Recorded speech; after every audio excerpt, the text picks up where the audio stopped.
ভোগান্তি হতো অবশ্যই নাই, টিকিট এলো করতে যাত্রী তো না, গাড়ি খালি। কোন গাড়ি এবে বলেন? সবচেয়ে পিরোজপুরে ভান্ডারিয়ায় পালকি পালকি পালকি পালকি গাড়ি আছে, একটা গাড়ি এক্সপ্রেস। ওরা ভান্ডারিয়ার জন্য সুবিধা, আমাদের বাড়ি ভান্ডারি তো ওখানে ওরা বলছে কোনো টিকিট নাই। ভোগান্তি হতো অবশ্যই নাই, টিকিট এলো করতে যাত্রী তো না, গাড়ি খালি। কোন গাড়ি এবে বলেন? বিকাশ পেমেন্টে 10,000 টাকার বেশি অফার। শপিং চলছে তো। এখানে অসংখ্য কাউন্টার আছে, আপনি জানেন। এই যে গোপালগঞ্জের গাড়ি কোনটা কোনটা রেট? কোনটা 800? 800 কোথায়? 800 কোথায়? 800 কোথায়?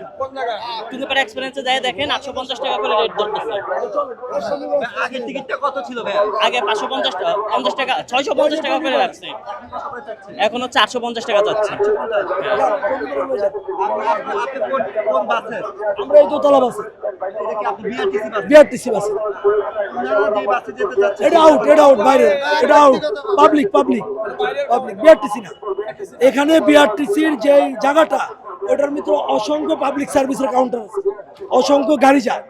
এই জন্য আমি ধরছি কোন গাড়ি। এখন তারা পালকির কথা বলতেছে, টঙ্গিপাড়া এক্সপ্রেসের কথা বলছে। আপনি পালকি এবং টঙ্গিপাড়া এক্সপ্রেসের কাউন্টারে যান, সোজা কথা। বিআরটিসি না। প্রাইভেট গাড়িগুলোতে হচ্ছে যে যাত্রী আছে কিন্তু টিকিট নাই।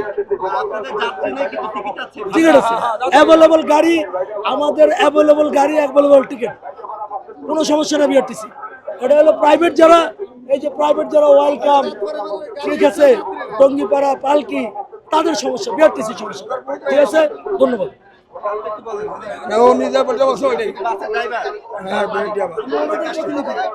একই কথা। মানে কি মনে হচ্ছে যাত্রীরা কেন আসলে বিআরটিসি বাসে যেতে চাচ্ছে না? কেন বিআরটিসি বাসে যাইতে চাচ্ছে? মানে গাড়ি তো বিআরটিসি আছেই, মানে বাইরের কাউন্টারে টিকিট।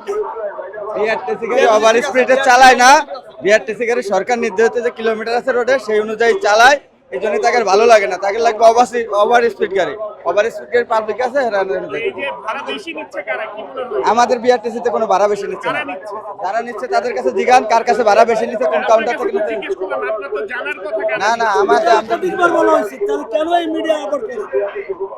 আপনারা এই ভিউর জন্য ফাও, আমি দেখাই দিচ্ছি ওই কাউন্টারগুলো যান প্রাইভেট। আমি একটা প্রশ্ন করি, সেটা হচ্ছে যে ভাই অভিযোগ করছিলেন যে আপনারা নিরাপদে নেওয়ার চেষ্টা করেন, কিন্তু ওভার স্পিডও চালান না, সরকার নির্ধারিত। তাহলে কি মনে হচ্ছে যাত্রীদের অনীহা এই বিষয়টাতে, নাকি তাদের কোনো হয়নি না? আমাদের তো দোতলা বাস, হয়তো দোতলা বাস যাইতে চাইতেছে না, চেয়ার কোষে যাইতে চাইতেছে, এতটুক দাঁড়ছি। এখানে পেছনের কিছু নাই। যাত্রীরা কি বেশি তাড়া দেখাচ্ছে কিনা? কিচ্ছু নাই, যাত্রীর কোনো প্রবলেম নেই। খাওয়া পাত্র এগুলো দেখলে একটু কথা বলতে মন চায়, এলো বিষয়।